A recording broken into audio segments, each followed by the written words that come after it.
Spring of 1973 arrived late in central Illinois. The ground stayed cold longer than anyone could remember, and when the frost finally broke, it left the fields soft and treacherous. By mid-April, most farmers were already running behind schedule, watching their narrow planting window close day by day. Down a gravel road 6 miles east of Gibson City, a man named Raymond Kessler was watching too, but he wasn't worried. Not yet, anyway. Raymond owned 480 acres of flat prairie land that his grandfather had broken with horses in 1891. The farm had been paid off since 1956. No mortgage, no equipment loans. His neighbors knew this, and they also knew Raymond still pulled his plows and planters with a 1948 Farmall M that leaked oil, backfired on cold mornings, and looked like it had been painted with a brush. The tractor was 25 years old, in an era when most operations were buying new iron every 5 years. Some of the younger farmers, the ones who'd bought their land in the late 60s when corn was trading at $1.10 a bushel and borrowed money was cheap, they'd started making jokes. At the feed mill, at the co-op. Quiet jokes, but loud enough. They said Raymond was too cheap to upgrade. They said he was farming like his father, like it was still 1950. They wondered how long a man could get by on old equipment and old ideas. What they didn't know, or maybe didn't care to know, was that Raymond had made a decision back in 1968, right around the time everyone else was trading up. He'd gone to the International Harvester dealer in Paxton that spring, walked around the showroom, looked at the new models, sat in the seats, checked the prices. A new Farmall 656 was listed at $8,200. Raymond earned about $12,000 a year gross in a good season. He could have financed it. The dealer was offering 4.5% over 5 years, and that seemed reasonable enough. But Raymond did the math in his head, the way his father had taught him. $8,200 at 4.5% meant he'd pay nearly $10,000 total. And that was $10,000 that wouldn't be earning anything, wouldn't be in the bank, wouldn't be buying more land when someone finally decided to sell. So he walked out of that dealership, drove back to his farm, and kept running the Farmall M. He told his wife Doris that night he'd rather fix what he had than owe what he didn't. 1973 was supposed to be the year that proved Raymond right, or proved him a fool. Corn prices had been climbing since late 72, pushed higher by a massive grain sale to the Soviet Union and crop failures in other parts of the world. By spring of 73, corn was trading at $2.60 a bushel, more than double what it had been just 2 years earlier. Suddenly there was real money in farming, the kind of money people had been waiting for since the end of World War II. And with that money came confidence, and with that confidence came spending. New tractors, bigger planters, more land. The younger farmers, the ones who'd been borrowing to expand, they saw this as their moment. They were ordering equipment they wouldn't even take delivery on until next year, locking in purchases while they still could, convinced that prices would keep climbing, and that debt was just leverage in disguise. Raymond's neighbor to the west, a man named Tom Hofstetter, bought 200 more acres that April, paid $475 an acre for land that had been worth $250 just 3 years earlier. Tom financed the whole purchase at 7.2%. Plus, he bought a new 4-wheel drive tractor to work the extra ground. That tractor cost $18,000. Tom was 34 years old. He'd inherited a small operation from his father and had been expanding aggressively since 1969. By the spring of 73, Tom was farming nearly 900 acres, but he didn't own most of it. He owed money on land, owed money on equipment, owed money on operating loans that covered seed and fertilizer and fuel. His annual debt service was running close to $30,000. But Tom wasn't worried, not with corn at $2.60. He told people he was building an operation that would support his family for generations. Then the rain came. Not normal rain, biblical rain. It started the first week of May and didn't let up for almost 3 weeks. The fields turned to soup. Tractors that ventured out too early sank to their axles. Planting dates slipped from mid-May to late May to early June. Some farmers, desperate to get their crops in, pushed their equipment into fields that weren't ready. They got stuck. They called for help. They got stuck again. The frustration was everywhere. Men who'd bought the biggest, newest, most powerful machines available were watching them disappear into the mud while their planting windows closed and their loan payments came due regardless. Raymond waited. His Farmall M sat in the shed while the rain fell.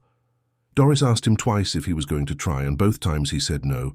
He said the ground would tell him when it was ready, and it wasn't ready yet. His neighbors didn't wait.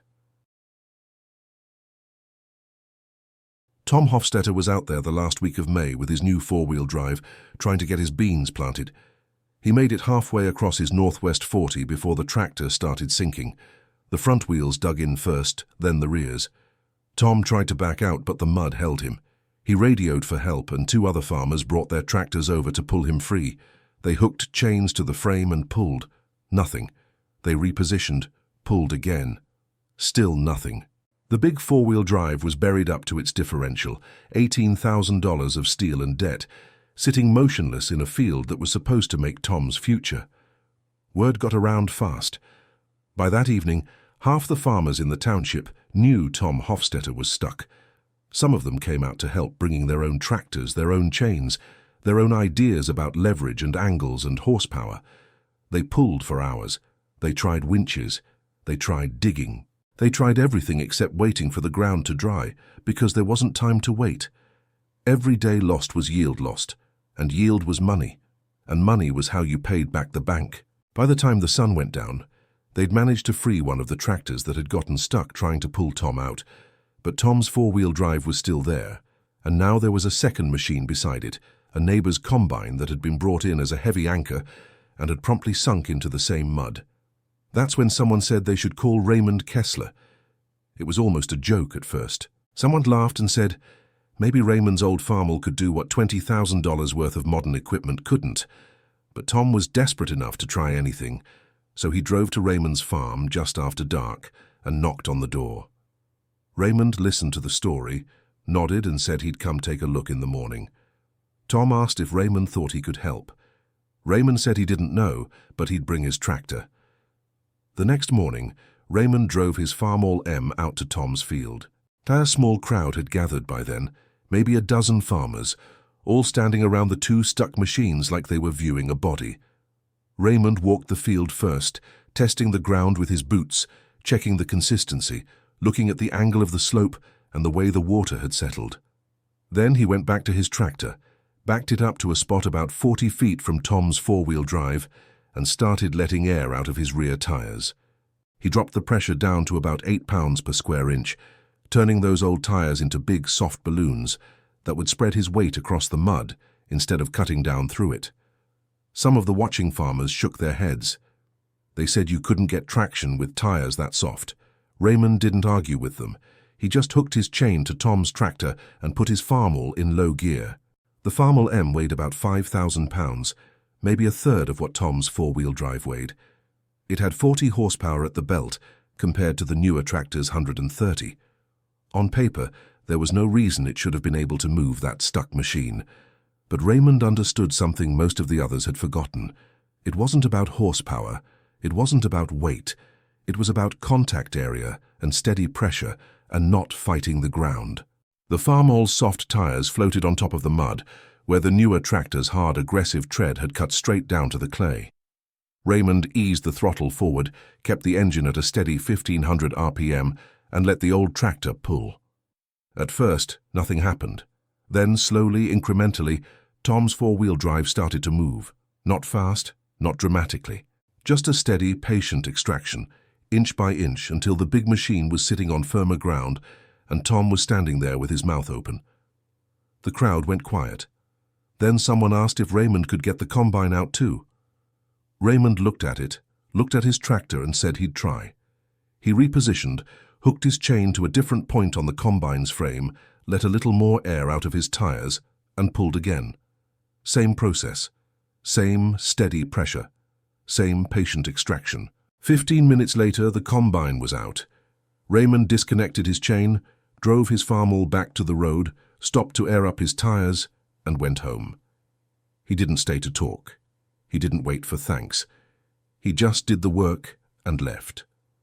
The story spread faster than the original stuck tractors had. By the end of the week, Raymond Kessler's name was being mentioned at every coffee shop and feed mill in 3 counties. The man with the old Farmall that nobody respected had pulled out machines worth 40 times what his tractor was worth. The jokes stopped. The comments about Raymond being behind the times stopped. What replaced them was something quieter, something that sounded almost like respect. But underneath it was a question nobody wanted to ask out loud. If Raymond's old equipment could do that, what did that say about all the new equipment everyone else had bought? Corn prices peaked in June of 1973 at $3.20 a bushel. It felt like the beginning of a golden age. Farmers who'd managed to get their crops planted even late were calculating profits they'd never seen before. The ones who were heavily in debt were calculating how fast they could pay it down. The ones who weren't in debt were calculating how much more land they could buy. It seemed like the risk had paid off. It seemed like borrowing and expanding and betting on the future had been the right move all along. Raymond planted his 480 acres with his Farmall M and his old planter, and spent less than $800 on repairs that entire season.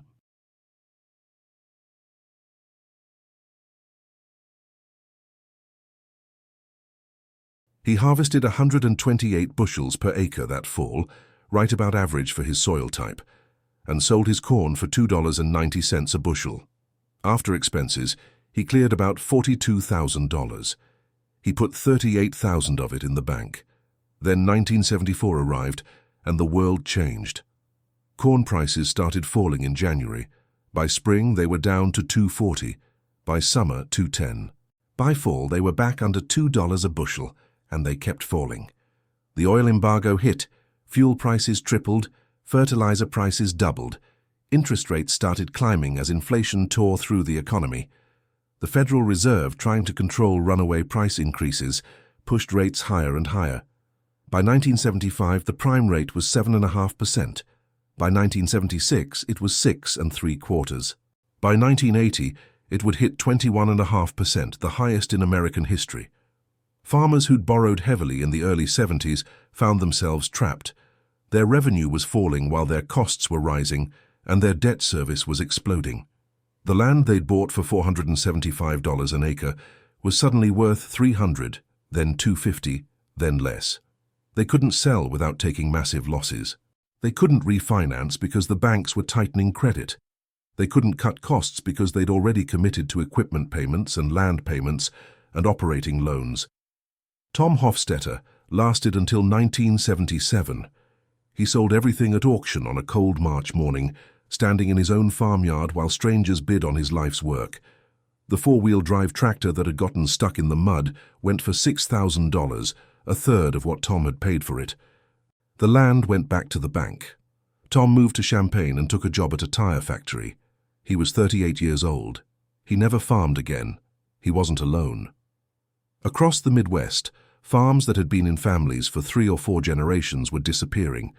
The 80s would be even worse, with farm foreclosures hitting levels not seen since the Great Depression. But the seeds of that crisis were planted in the early 70s, when everyone believed that prices would keep rising and that debt was just a tool for building wealth. Raymond kept farming. He bought Tom's land at the bank auction for $290 an acre, paying cash, bringing his total operation to 680 acres. He still ran the Farmall M. In 1979, the transmission finally gave out, and Raymond spent 3 weeks rebuilding it in his shed, using parts he ordered from a catalog and skills he'd learned from his father. The tractor ran for another 12 years after that. Raymond didn't buy a newer tractor until 1986, and when he did, he paid cash for a used machine and kept the Farmall M in the shed just in case. By the time Raymond retired in 1994 and handed the farm over to his son, he owned 920 acres outright, had over $400,000 in the bank, and had never missed a loan payment because he'd never taken a loan. The story of Raymond Kessler and his Farmall M became something of a legend in that part of Illinois. People told it at farm shows and family reunions, usually with some embellishment about how many tractors Raymond had pulled out of the mud or how old his equipment really was. But the core truth remained. A man with old equipment and no debt had outlasted men with new equipment and heavy borrowing. Not because the old equipment was better. It wasn't. Not because Raymond was smarter or worked harder. He probably wasn't and didn't. He outlasted them because he understood the difference between what you need and what you want, between what you can afford and what you can finance, between patience and opportunity. He understood that in farming, like in most things, the ones who survive aren't usually the ones who grow the fastest or spend the most or take the biggest risks. They're the ones who can weather the downturns, the ones who don't panic when prices fall, the ones who aren't forced to sell at the worst possible time because they owe money they can't repay. There's a broader lesson in Raymond's story, one that extends far beyond agriculture. The 1970s were a decade of economic upheaval across every sector of American life. Inflation reached 13.5% in 1980. Unemployment hit 10%. Real wages fell. The purchasing power of the dollar collapsed. People who'd borrowed heavily in the late 60s and early 70s, when money was cheap and the future looked bright, found themselves crushed by the combination of falling incomes and rising interest rates. It happened in farming. It happened in manufacturing. It happened in real estate. It happened everywhere that debt was treated as a tool for growth without consideration for what happens when growth stops. And it always stops eventually. Markets cycle. Economies cycle. Prices rise and then they fall, and when they fall, the people who are leveraged to the hilt are the ones who get destroyed. Raymond Kessler didn't have an economics degree. He probably couldn't have explained the relationship between monetary policy and commodity prices, or the mechanics of how the Federal Reserve influences interest rates. But he knew, in a deep and practical way, that owing money made you vulnerable. It gave someone else power over your decisions. It forced you to optimize for the short term, to chase every marginal dollar, to keep rolling the dice even when the odds were turning against you. Being debt-free gave him options. It gave him time. It gave him the ability to wait for the right moment instead of being forced to act at the wrong one. When Tom Hofstetter was stuck in the mud, desperately trying to get his crop planted so he could make his loan payments, Raymond was able to sit in his shed and wait for the ground to dry. That difference, that simple ability to wait, was worth more than any amount of horsepower or technology. The Farmall M itself became a kind of symbol. International Harvester built those tractors from 1939 to 1952, selling hundreds of thousands of them to farmers across America. They were simple machines, mechanically straightforward, designed to be repaired by the people who used them. They weren't fast. They weren't powerful by modern standards. They didn't have cabs or air conditioning or hydraulic systems that could lift heavy implements with the push of a button. But they were reliable, and they were paid for. And in the long run, those two qualities mattered more than all the features the newer tractors offered. Raymond's Farmall M represented a philosophy, a way of thinking about value and cost and risk that had become unfashionable by the 1970s, but proved itself essential when the economy turned. It was the mechanical embodiment of living within your means, of prioritizing ownership over access, of choosing freedom from obligation over the appearance of success. There's a temptation to romanticize stories like Raymond's, to turn them into parables about virtue and discipline and the triumph of traditional values over modern excess. That's not quite right. Raymond wasn't morally superior to Tom Hofstetter. He wasn't even necessarily wiser. He was luckier in some ways, having inherited land that was already paid off, and he was risk-averse in a way that could have worked against him if prices had kept climbing instead of falling. If inflation had stayed low and corn prices had remained high and interest rates had stayed reasonable, Tom's strategy of aggressive expansion through debt might have built generational wealth. It's possible.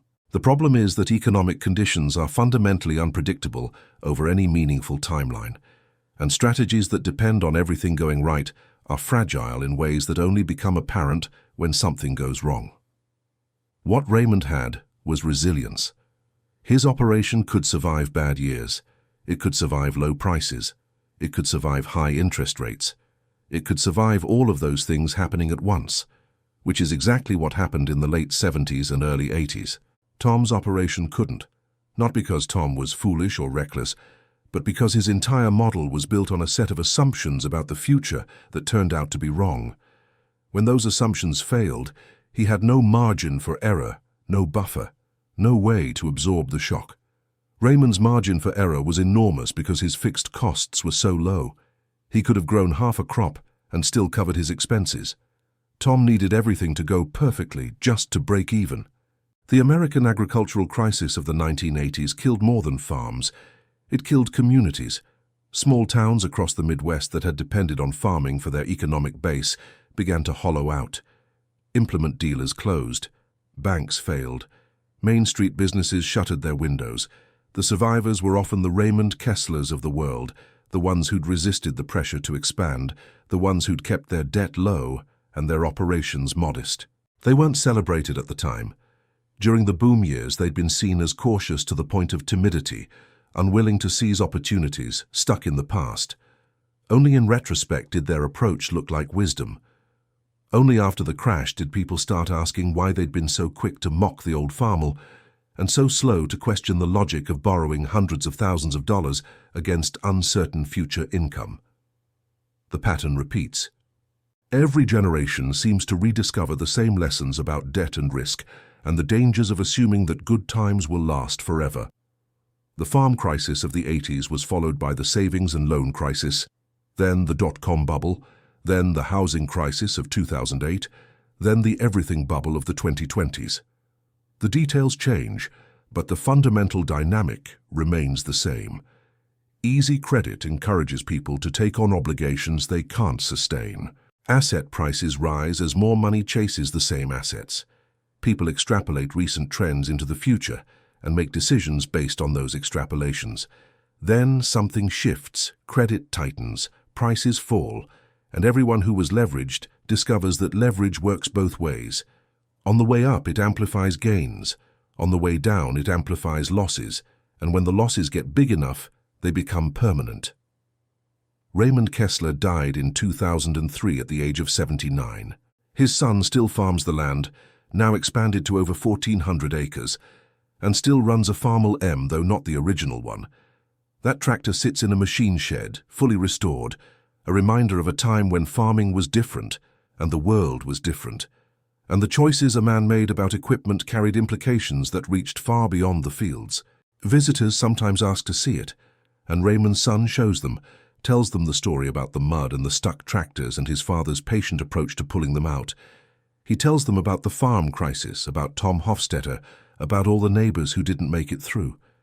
And then he usually says something that his father used to say, which is that the most expensive thing you can buy is something you can't afford, even if you can make the payments. The world has changed dramatically since 1973.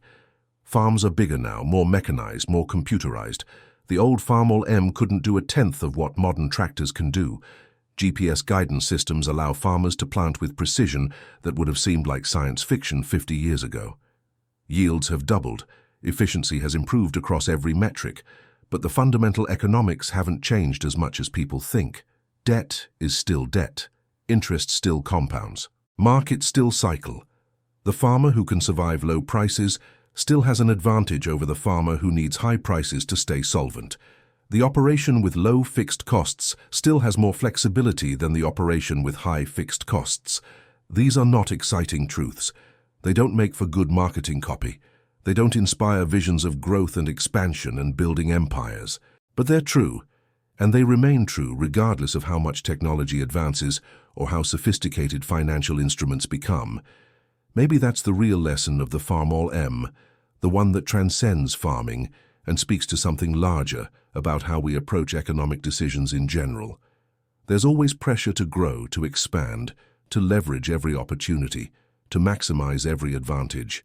That pressure comes from peers, from culture, from the financial system itself, which profits from lending and therefore encourages borrowing. Resisting that pressure requires a kind of confidence that's hard to maintain when everyone around you seems to be getting ahead by doing the opposite of what you're doing.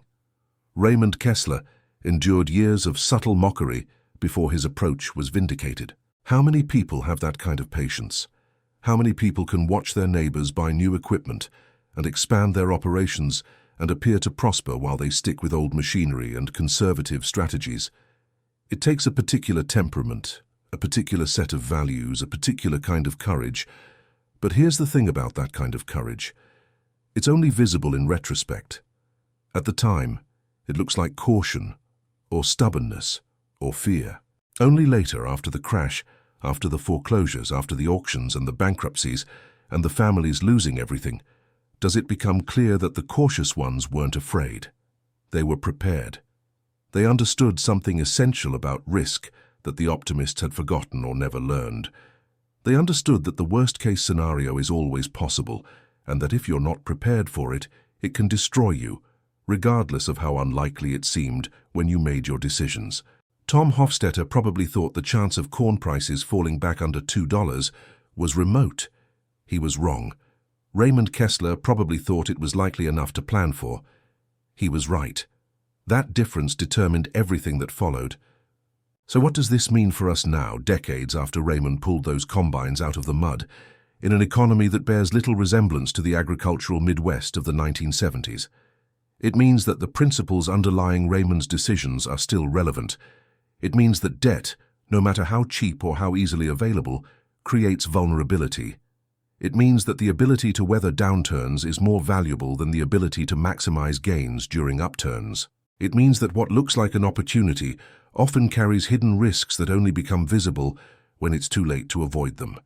It means that sometimes the smartest move is to do nothing, to wait, to preserve optionality, to avoid committing yourself to a path that depends on things you can't control going exactly the way you hope they will. These aren't exciting principles. They won't make you rich quickly. They probably won't make you rich at all. But they might keep you from losing everything when the cycle turns. And in the long run, not losing everything is often more important than winning big. The neighbors who laughed at Raymond Kessler's old Farmall learned that lesson the hard way. Some of them learned it and survived to farm another day. Some of them learned it and lost everything.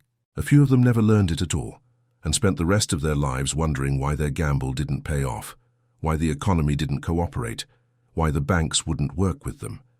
But the ones who learned it really learned it. They became different farmers.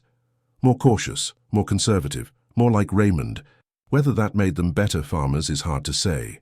Better is a slippery word when it comes to something as complex and unpredictable as agriculture. But it made them survivors.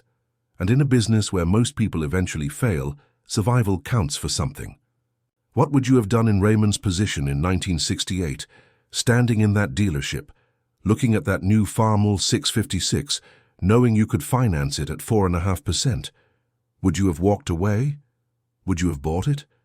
Would you have been able to resist the appeal of progress, of efficiency, of having the same equipment your neighbors had? And if you had walked away, would you have had the strength to keep walking away year after year as the pressure to upgrade intensified and the jokes started and your old equipment kept breaking down? These aren't easy questions. The easy answer is to say that of course you would have done what Raymond did, because you can see how the story ends. But you wouldn't have seen that in 1968. You would have seen a choice between old and new, between cautious and ambitious, between staying where you were and trying to build something bigger. Most people, given that choice, choose bigger. That's not weakness. That's not foolishness. That's human nature. The question is whether human nature, left to its own devices, is equipped to make good long-term economic decisions in a world of easy credit and uncertain futures. And if the answer is no or even maybe, then what do we do about that? How do we protect ourselves from our own optimism? How do we build resilience into our lives and our businesses and our communities in a culture that celebrates risk-taking and growth and the endless pursuit of more? Those are the questions Raymond Kessler's story raises. They don't have simple answers. Maybe they don't have answers at all, but they're worth thinking about, worth wrestling with, worth keeping in mind the next time someone offers you a loan at a low rate to buy something you don't strictly need. Because the mud is always there, waiting, and when you get stuck, the question won't be how powerful your tractor is. It will be whether you can get out before everything you've built sinks along with you.